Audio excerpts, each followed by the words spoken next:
Días, hermanos, espero, verdad, que estén alegres, verdad, esta mañana. Verdad que quiero invitarles a que ustedes busquen el libro de Salmos, capítulo 126, versículo 4. Salmos, capítulo 126, versículo 4.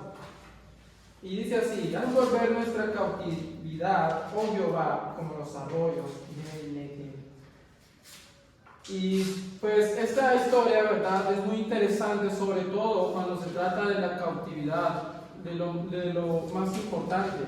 Pero quiero hablarles en esta mañana de la oración,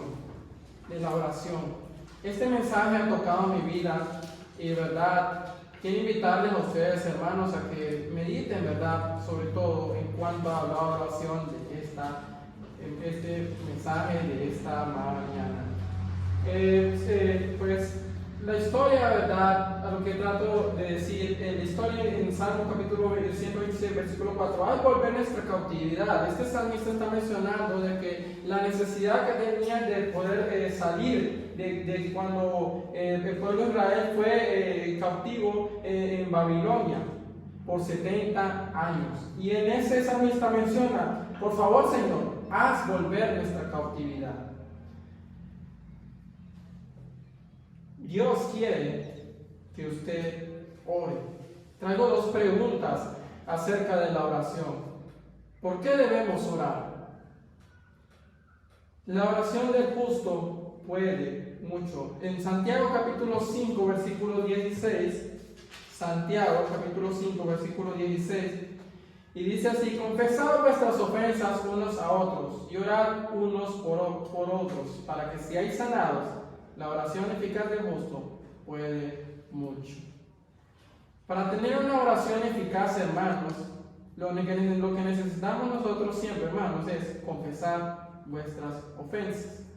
También, para tener una oración eficaz, debemos orar unos por otros.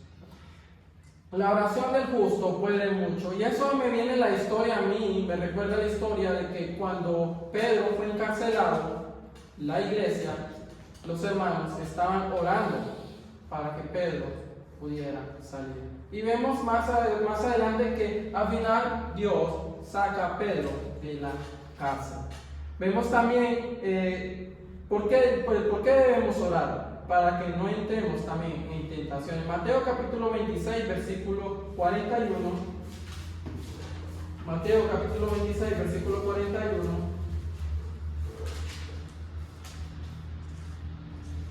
Velad y orad para que no entréis en tentación. El espíritu a la verdad está dispuesto, pero la carne es débil. Para que no entremos en tentación. Dios nos quiere ayudar, pero muchas veces nosotros, como nosotros somos tan duros, nosotros pensamos que nosotros podemos nosotros mismos, sin necesidad de ayuda de nadie.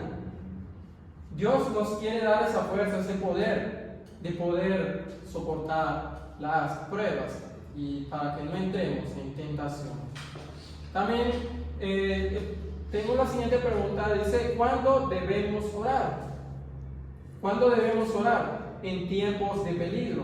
En Lucas capítulo 6, versículo 2, Lucas capítulo 6, versículo 12, En aquellos días él fue al monte a orar y pasó la noche orando a Dios.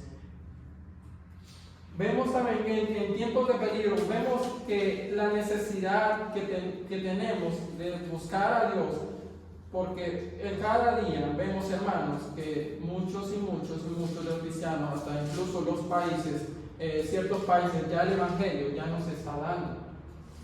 Las personas se vuelven cada día más débiles de su corazón, olvidando siempre a Dios y olvidando el poder hablar a Dios. ¿Cuándo debemos orar? ¿Cuánto tiempo? ¿En qué momento debemos orar?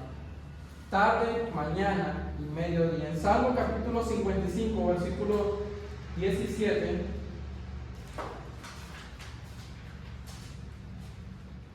Salmo capítulo 55, versículo 17. Tarde, mañana y mediodía oraré y clamaré, y Él oír, amigos. La necesidad, hermanos, que tenemos de poder hablar con Dios.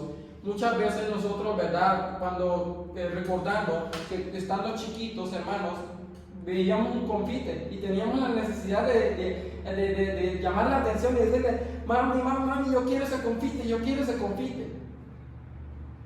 O cuando necesitamos hablar con alguien de larga distancia, ¿qué es lo que necesitamos actualmente? Un teléfono, ¿no? Un teléfono es la vía más factible en poder hablar, comunicarnos con otra persona. Lo mismo nosotros tenemos que estar comunicándonos con Dios, estar hablando con Dios. Mi pregunta es esta: ¿usted está orando? Y si su respuesta es sí, ¿lo hace de corazón? Espero que esta mañana que recapacite y diga, que mencione, Dios quiere que usted ore. Muchas gracias.